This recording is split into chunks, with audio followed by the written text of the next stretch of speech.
ஓகேவா? இப்போது ஒரு மக்கள் இயக்கம் வந்து கூடியிருக்கு. அதுக்கு தலைவர் பொறுப்பு எடுத்திருக்காரு தளபதி விஜய். அவரை சிபிஐ விசாரணை பண்ணலாம், தப்பில்லை.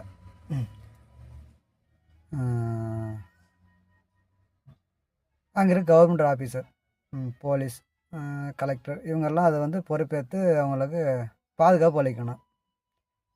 அதுக்காக அவங்க சிபிஐ விசாரணை வந்து பண்ணலாம். பாதுகாப்பு முறையில் எந்த விதத்தில் போனதுன்னு அது பண்ணலாம். ரைட்டு. எவ்வித சம்மதமும் இல்லாமல் செந்தில் பாலாஜியை ஏன் சிபிஐ விசாரணை பண்ணணும்? இதான் வந்து ஒரு ஹைலைட்டு. இது உங்களுக்கு இன்னும் எதுன்றே தெரியல. சொல்லுங்கள். எல்லா மீடியாவும் எடுத்தா விஜய் விஜய் விஜய் விஜய் விஜய் எவ்வளோ நடக்குது.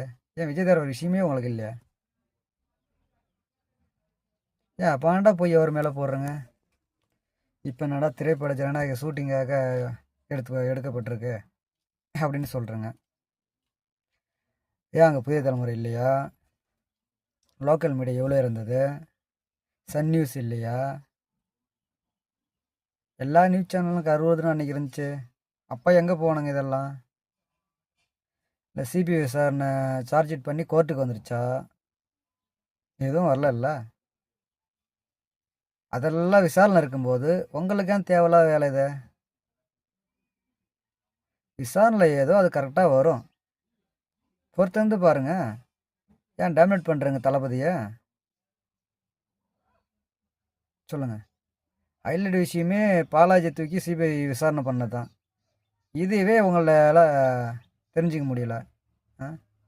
மூணாவது ஒரு மனுஷனை சிபிஐ விசாரிக்கிறனா தப்பு எங்கே நடந்துங்கிட்டே அவங்களுக்கு தெரியும். சிபிஐ என்ன கேள்வி கேட்டது, பாலாஜி என்ன சொல்லியிருக்காரு, அதெல்லாம் சிபிஐ ஆஃபீஸர் வந்து வெளியே சொன்னால் மட்டும்தான் எல்லாத்துக்கும் தெரியும். எதுவுமே தெரியாத முட்டாள்தனமாக நீங்களே பேசுகிறீங்களே, முட்டா மூவிலா எல்லாம் எங்கே சொல்ல? மக்கள் எல்லாம் முட்டாள் நினச்சிருக்கிறேங்க. அப்படியெல்லாம் நடக்க